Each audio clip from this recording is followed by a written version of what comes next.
Hey, well, good afternoon. It's great to see everyone. I've missed everyone.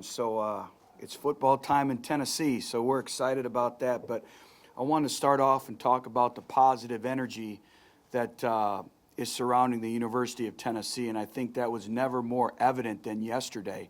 And I'd like to say congratulations to Coach Martin and our basketball team, and we're looking forward to a great Saturday, practice number 2, a great opportunity for recruiting, and also a great basketball game. So looking forward to that. And then, Coach Serrano and our baseball team being undefeated right now. And as you guys know, I'm a big softball and baseball fan.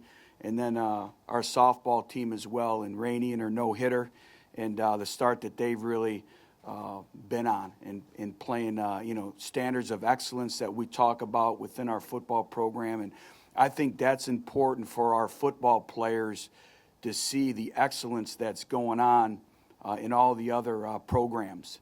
And again, that really benefits us, and we talk about being one Tennessee. And so I just want to say congratulations.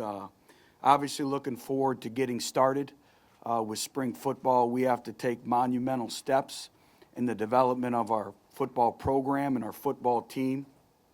This is another step in really building our identity in Team 118, and we really started building our identity the Monday in the conclusion of the Kentucky game.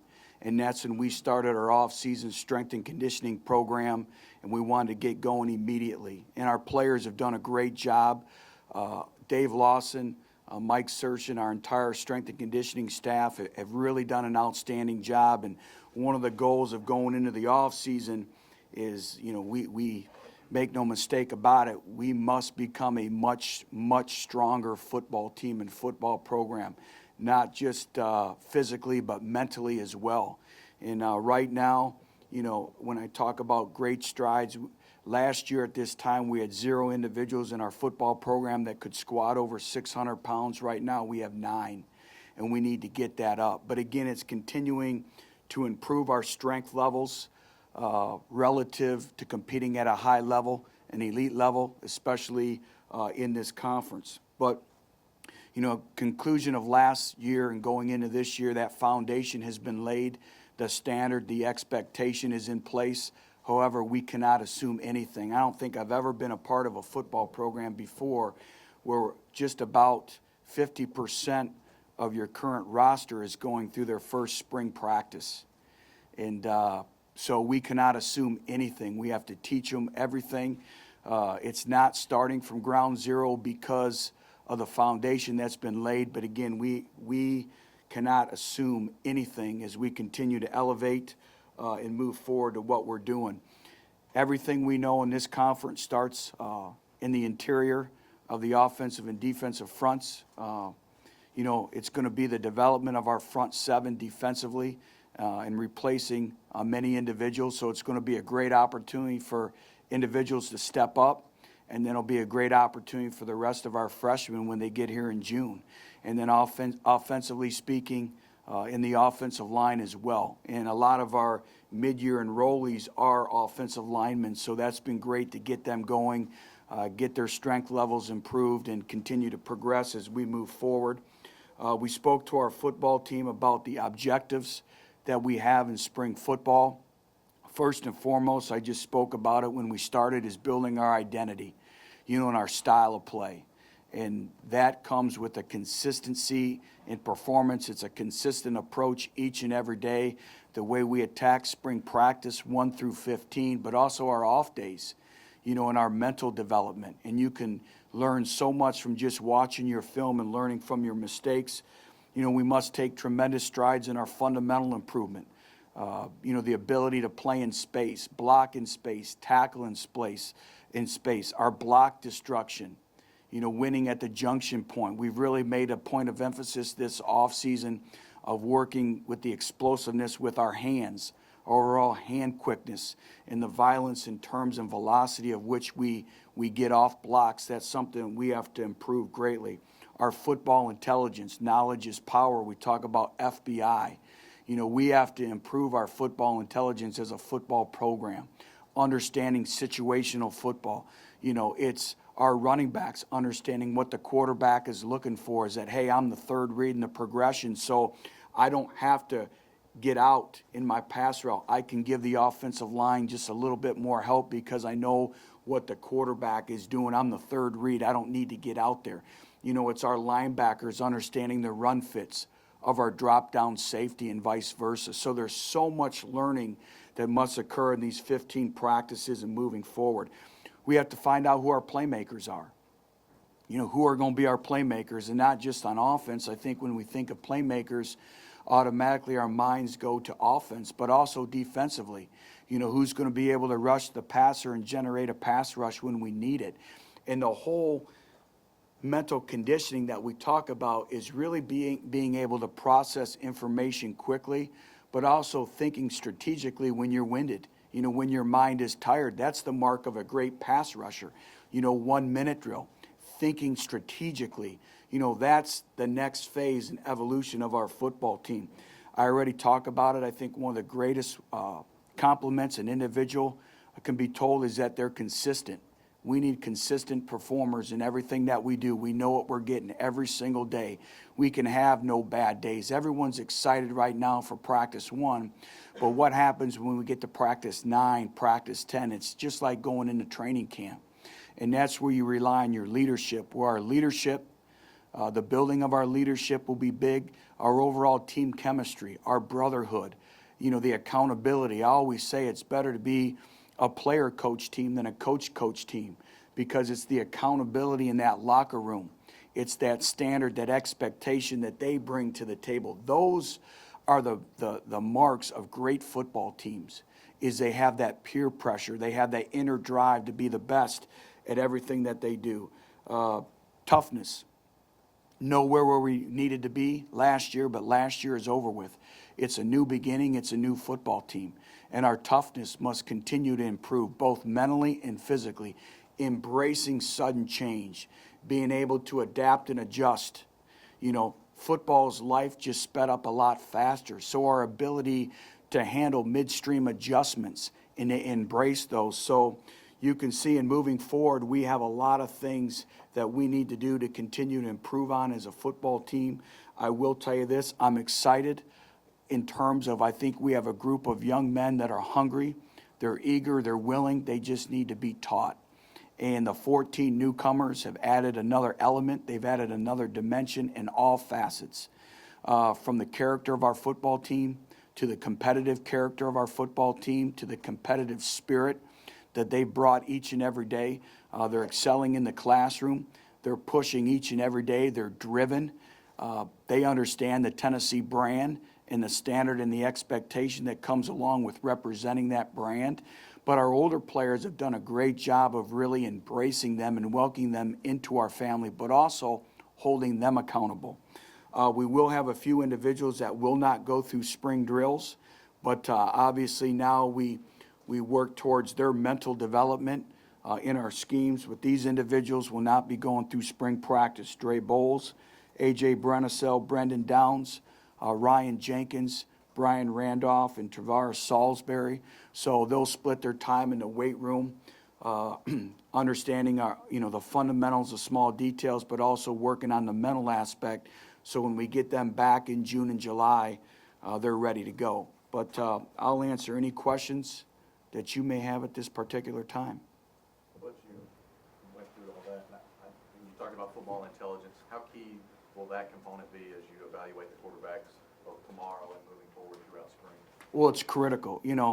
The quarterback position especially is a very cerebral position. It's all about making good decisions and good choices and managing a football game. And there's so much that goes into it. Everything is about the functional intelligence. It's split-second decisions. There's leadership intangibles. When all else is going wrong, everyone's going to look to that quarterback. They're going to look in their eyes, and they're going to see what type of confidence they have, not only in themselves, but, the players around them. And so, we're looking for a model of consistency in performance each and every day, a great decision-making process, an individual who can get us into the right protections and can manage the entire offense, understands situational football, understands, hey, it's 3rd and 15.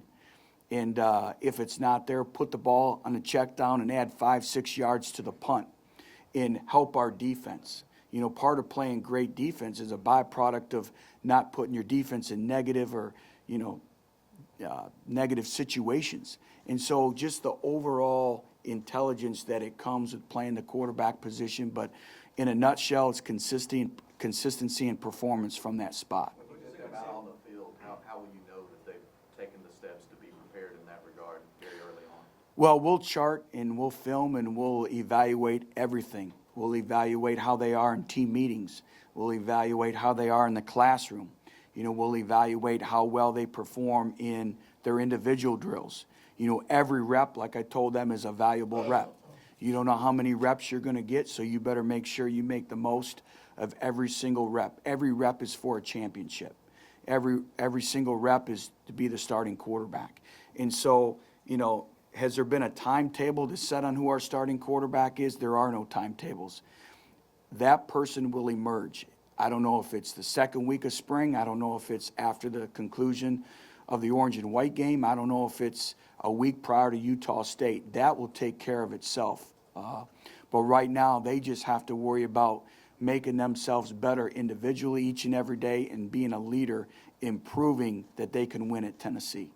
What's the difference you see in terms of the depth you have on your roster now versus this time a year ago? Well, each position is a little bit different. Each position has its own storyline when you look at depth.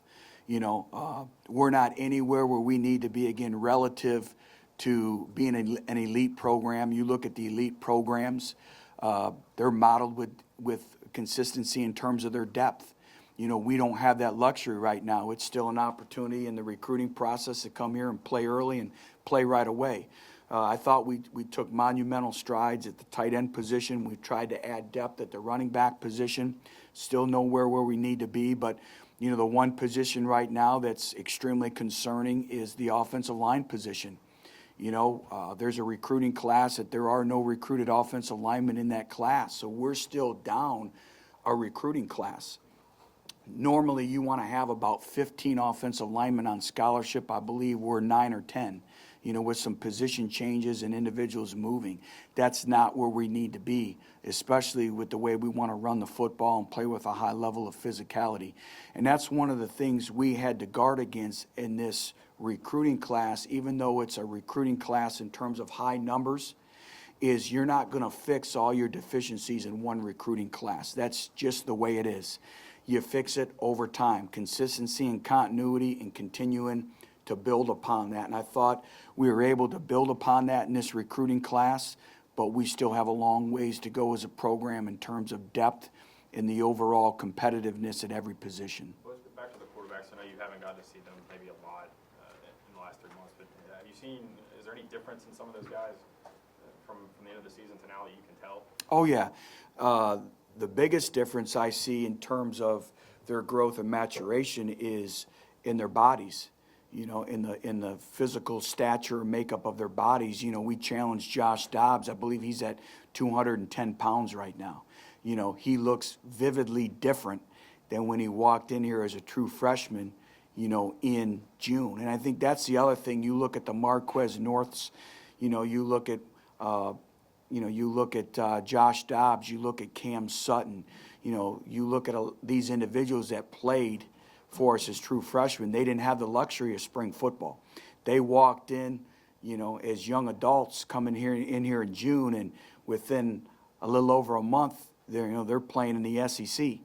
And so now to have them in your program for another year, but in terms of the quarterback, they've all added the weight, the muscle mass that they needed to, and with that comes improvement in arm strength. I think a full year in our system of understanding, their reads, their progressions, the standard, the expectation, the leadership qualities that come along, the demands with this position, the demands from in terms of the scrutiny that comes with being a quarterback at the University of Tennessee. So I see them making tremendous strides. I'm excited now to see a football in their hands and see how far they've progressed from, this past season. You mentioned there not being a timetable. Would you prefer if somebody, kind of staked a claim to that spot in 2 weeks of spring, or is there something to be said for an ongoing competition, through the spring and the summer? I would like to have somebody step up and emerge and be our quarterback. But I'll also tell you this is, in the building the identity of this football team in the quarterback position and every position, I've seen individuals, it's like momentum. It's like the positive energy and momentum we have going on right now. I've seen individuals start that momentum from spring practice, carry all the way through the summer months of strength and conditioning, and then moving forward into August camp. So again, it's who emerges. I think there's a monumental rule change that's going to change, especially the development of the quarterback position that's in effect this year. And we're able to spend up to 2 hours in the classroom with our positions. Now that counts against their time in terms of working in the weight room. But now for a coach to be able to have up to 2 hours a week to sit in a film room in a classroom setting and teach the quarterbacks in every position, that's a game changer. When we talk about functional intelligence and football intelligence, that's a big difference. Well, just how big is it that you have that staff continuity, you didn't have to bring anyone new, and especially for a group of guys that, a lot of those guys haven't had that before, they've had to start over again every year. Right. It's huge. You can't put a value on it because it's so significant. You win with consistency and continuity, consistency and messaging. We use a term in our football family called all aligned. Everyone must be all aligned in everything that they say. If you go speak to our receptionists, if you go speak to our trainer, our equipment personnel, our coaches, our strength staff, we all speak the same language. We're all on the same page. And we have that now. And I've said it, you win with consistency and continuity. You talk about the development of the quarterbacks, but now our secondary can walk in there and they're hearing the same things over and over again from Coach Martinez. In the back end, and our entire defense hearing the same terminology. We are light years ahead of where we're at this time. We still have much needed growth and improvement, but we have taken tremendous strides in moving forward with this football program. What's the key to balancing a young team in the spring? You mentioned you never had half a team not go through spring before. What's the challenge of balancing that versus maybe having a veteran team? And how you Right. do it? Well, again, everything is, you got to have a little bit of patience, which you all know I'm not real good at, but you got to have great patience. You can't assume anything. It's the small details. So our older players have done a great job of really mentoring our older players. It may slow down your installation a little bit. And, we're going to have 5 practices, and then we'll break for spring break. And then we'll come back, and those 5 practices, when we come back from spring break, are going to be critical that we're able to retain the information that was processed in practices 1 through 5. I will know a little bit more about the maturation process of this football team when we come back after practice 6 of how we respond after spring break. But I think in moving forward, you can't assume anything. It's the small details, it's the meticulous attention to details that we must have, and we always talk about as a teacher, our messaging must be clear, clean, concise, and direct. And we have to do that, and we have to rely on our older players to nurture and bring our younger players along. Is it very different than if you had a veteran team? Very different, much different. You can start a lot faster. Your pace will be a lot faster. But I like it. It's invigorating, I know, for me and our entire staff, because they're eager. They're willing. They have no bad habits right now. They hang on every word that you say. So that's the exciting thing. But when you have an older veteran team, we only have 13 seniors in our football program. So when you have an older veteran team, you can go a little bit faster. You can push them a little bit that much more. You're not starting over. And we're not starting over, but we have that foundation. But with a lot of these individuals, they've only been here for a few months. Butch, what do you think is more challenging for newcomers on the offensive line? Is it getting strong enough, or is it learning your scheme? Good question. It's probably a combination of both, because first of all, you can't play the position if you're not strong enough, both mentally and physically. And then you have to have the football background, the understanding of your schemes, and to take the thinking process out of it. Football is a thinking man's game. You have to think all the time. And you look at being able to do 2 or 3 things at once and play with a high level of physicality, trying to impose your will on your defender, trying to wear your opponent out for 60 minutes. But you have to be strong mentally.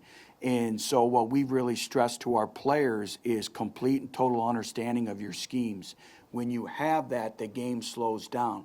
That's what happens to an older veteran football team. They have that knowledge base of their schemes where they're able to go out there and play faster because the mind doesn't tie the feet up.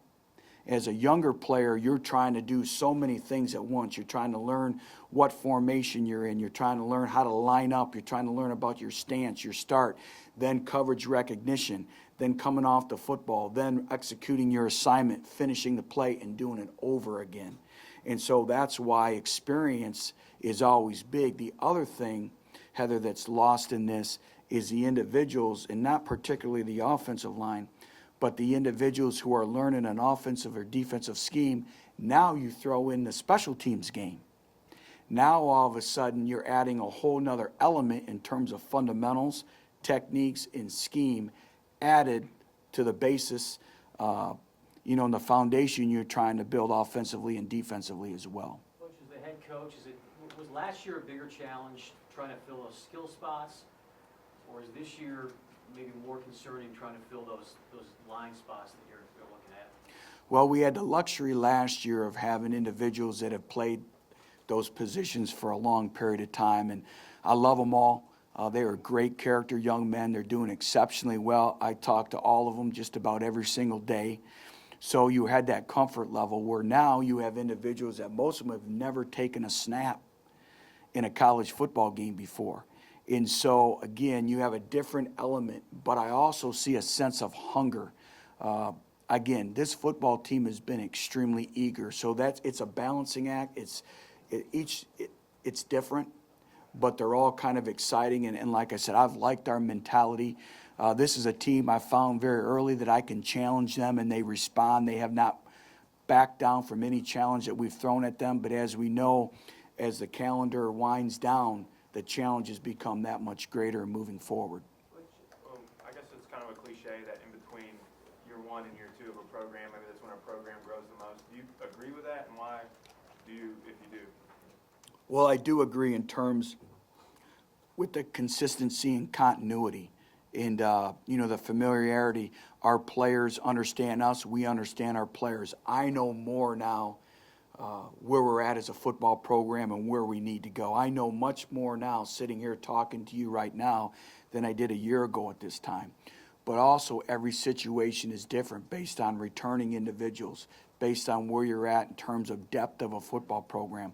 So every single situation is different, but there is. And there'll be a marked difference from year 2 to year 3.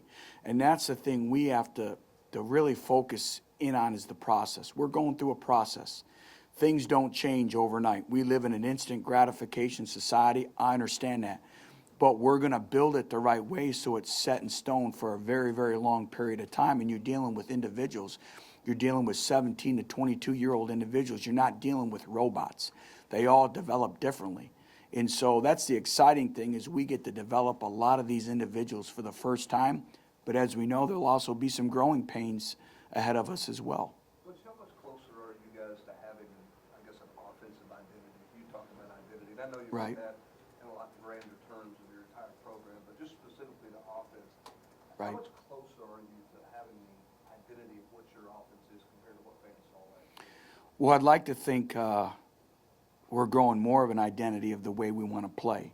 And I think that's evident in terms of the way we recruited. With the wide receivers that we were able to bring in to come here to Tennessee, the running backs, the tight ends. We want to be much more up-tempo. We want to challenge that 10-second rule. We want to play much faster. We got to get faster. The word fast, improving team speed, we must become faster in everything that we do as a team, in our thought process, in our style of play, both offense, defense, and then special teams as well. But we are becoming much more what we want to be, but we're still not there yet. But we want to be an offense that has multiple personnel groupings, plays a number of different individuals that can run the ball consistently, and has a dynamic pass game that we can push the ball down the field. But really, what makes an offense the players and their dynamics. You know, the ability to throw the ball up in the air and high point it and go up and get it. You know, players that can maybe make you right when you're wrong. You know, one of those no, yes, yes, yes. You know, to be able to throw a 5-yard hitch out instead of 5 yards and get tackled, it becomes a 35-yard game. We all know we didn't have very many explosive plays last year, and it's hard to play perfect. You can't, especially in this conference. We need playmakers. So that's why I'm excited to see how far we've come, you know, not just with the 14 newcomers, but I think Jason Kroom has had a very, very good offseason. You know, Marquez North, you know, his body, he looks like a completely different person. He has tremendous confidence right now. He's one of those individuals that you just see, see that look in his eye, and you see he's extremely competitive, but he's focused. You know, he has that look in his eye that he's chasing greatness. He wants to be better every time he steps out on the football field. He hangs on every single word that Coach Z says to him. I see that. I see that in Kurt Magid. I see that in A.J. Johnson. That's rubbing off on Jacob Johnson.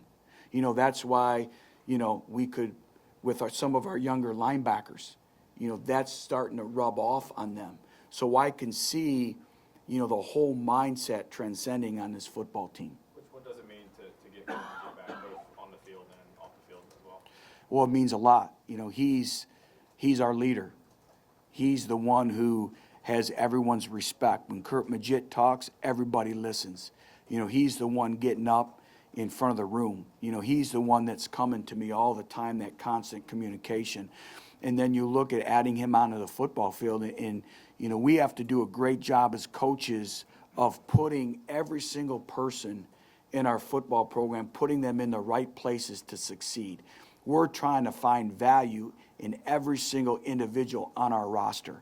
But I've also told this, I told our football team this, is you are responsible for creating your own identity. Your identity is being born on the field, off the field. You're building your reputation in the classroom, academically speaking, in the meeting rooms, on the football field, your consistency in performance. And Kurt is one of those individuals who has really built his identity. We have to do a great job. You'll see him all over the field. You'll see him rushing the passer. You'll see him dropping in coverage. You'll see him playing the linebacker spots.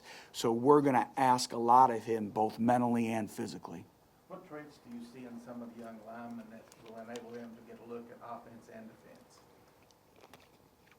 Well, first of all, we went in this recruiting class, wanted big-bodied athletes, you know, individuals that could run, that were extremely competitive and had versatility. And we have a number of these individuals. Unfortunately, most of these individuals won't be here until June. So I'll be able to assess that a little bit more. But, you know, you go back and you look at the tradition, a lot of our great offensive lines here, that we've had here at Tennessee, a lot of these individuals came in as defensive linemen that made positional changes over to the offensive front. So we wanted big bodies were at a premium for us that could run, that were physical, and you always start them off at the defensive line, first and foremost. And then if they're a step slower, then you move them over to the offensive line. So many of the guys coming in don't have the strength to play at this level. How does this class shape up in that regard? They're going to have a great June, in July, and then into August camp, because where we're at in the program is a lot of these young individuals will be playing. We have no choice. If not, you're going to be playing and I'm going to be playing, and it won't be good. So they have no choice. So that's why we've been challenging the individuals that are, you know, in the conclusion of their senior years. We're challenging them right now at home to continue to get in the weight room and have that work ethic, because they're going to play. Before you get on the practice field, it looks like you have potential to have a much faster special teams. Yeah. Much improved special teams. Yeah, I think that's will be the biggest difference in our football team, and it should be, in terms of our overall team speed. I think that'll be first extremely evident in the special teams game from the returner position, but also in our coverage teams. You know, it's really evident when you watch the quality control of our punt team. Anytime Michael Pilardi outkicked the coverage, we gave up a big return. You know, we didn't play in space very well. Same thing with our kickoff team. So I think you'll see a difference in our kick cover teams. Again, a lot of these individuals won't be coming until June. But, you know, you look at Malik Foreman as a young man that needs to step up. You know, Devon Swafford gained some valuable repetitions. These are all individuals that have very, very good speed. Justin Coleman has really added the weight, but the strength necessary to compete at a very high level, and we're going to ask a lot out of him. So I see a lot of individuals that have really improved individually, and when you improve individually, you improve collectively as a football team. Coach, with Velarde gone, your concerns going into spring with the kicking game and the competition there? Well, it's going to be, you know, everyone talks about the quarterback spot, and rightfully so, but, you know, the kicking game. Michael Pilardi, I've said it, and I'll continue to say it, he was the MVP of Team 117. His consistency and performance, and we have to replace him. And now, you know, it's going to start with George Bullock, you know, Derek Brodus, Matt Darr, but also, you know, we're excited about Aaron Medley being able to come in and add another competitive element. He's going to be thrown into the mix as soon as he gets here as well. But that is an area of concern because you win championships, you win football games by playing great special teams, and that's kind of been the hallmark of our teams, is great play in terms of special teams, and so much is about kick placement and consistency, you know, being able to kick the 30-yard, the 32-yard field goal on a consistent basis. So I'll know a little bit more, again, where we're at those positions as we continue to progress throughout spring, but also in the August camp when Aaron gets here as well. The off-season departures, other than, I guess, Gregory Clark you had mentioned, is there anybody else other than that? No, that's it. And special teams kicker and punter, would you like those to be separate jobs this time, or not? You said Florida did it all for you. Right. Whoever can be the best at those positions, whether it's one individual or two or three, you know, we talk about the power of the position. Everything we do is the power that comes from every single position group, and our specialists, you know, are just like that. Also, lost in the mix is the replacement of J.R. Carr, you know, our long snapper and short snapper. And he was our leading tackler on our punt team. And he brought a whole nother dynamic in terms of kick coverage for, again, our punt team. So, again, these are all answers that we got to get, or questions that we have to get answered immediately. Thanks, guys, very much. Thank you.